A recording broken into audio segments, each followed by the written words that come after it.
I just have two supplementary questions. The first one is, does the identity of the person making the false statement matter for the public interest test, that is independently of other factors? And I would hope the Minister could make clear that it's the virality, the damage that the statement causes that matters and not who says it. Otherwise, it could look, I'm very worried it might look as if the government is setting up speed traps where perhaps opposition politicians drive but not elsewhere, and that's a real concern, I think.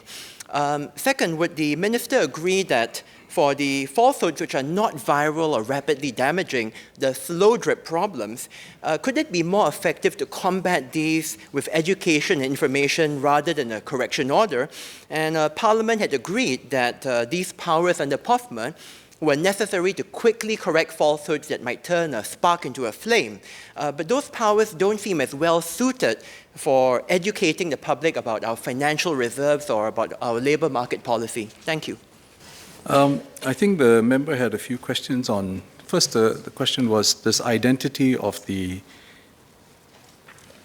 person or entity who puts out the falsehood matter. As I've explained very clearly, the process, and I think this was widely canvassed during the debate on the second reading, the focus is on the fact of falsehood, as it were, in accordance, and do we have the existing legislative or legislation that backs it, that assessment? And secondly, whether there's a public interest concern that merits action. That's a judgment made by the minister, the domain minister, advised by his officials. And therefore, the answer is, and I think what you're alluding to is the fact that the first few POFMA actions appear to have been issued against individuals who are either politicians or affiliated with political parties or political parties. I would say that that is a convergence, some might say unfortunate convergence or coincidence. It might also indicate to a certain pattern of communication that exists out there. But whatever the case may be, that is the situation today, but it does not mean that that is going to be the situation going forward, because ultimately it's whether there's a falsehood, there's a public interest threshold, and if so, then what is the appropriate course of action?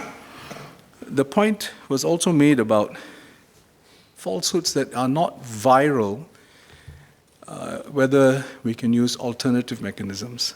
I would urge, I think in talking about and discussing this matter, we have to look at virality, which was one of the points, but remember, we also talked about the virulence of the falsehood.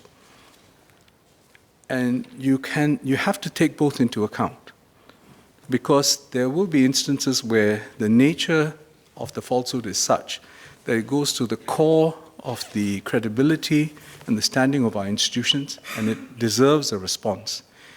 And such a response, I mean under POFMA. And such a response has the additional impact of ensuring that future such commentary will be guided or advised by this action. So there are a multiplicity of factors, and I think it would be a bit too blunt to just look at it in terms of one criteria like virality.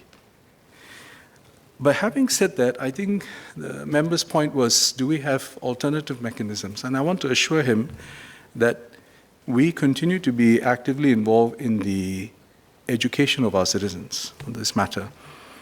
And I think, in fact, both Ms. Anthea Ong and Mr. Theseira have raised this point before during the second reading. And it's an important point that we have an educated, discerning citizenry, and we must ensure that they are well informed. I would add that we have also, if members would have noticed, in some cases issued just statements rather than issue a POFMA direction. And that has also occurred in the last several weeks. So I think if you look at it in totality, we have to take into account the overall impact, and then we have to consider what is the proportionate response, and then be prepared to take it. And if it so happens that some of the people involved are politically affiliated, well, that's just a consequence of their actions.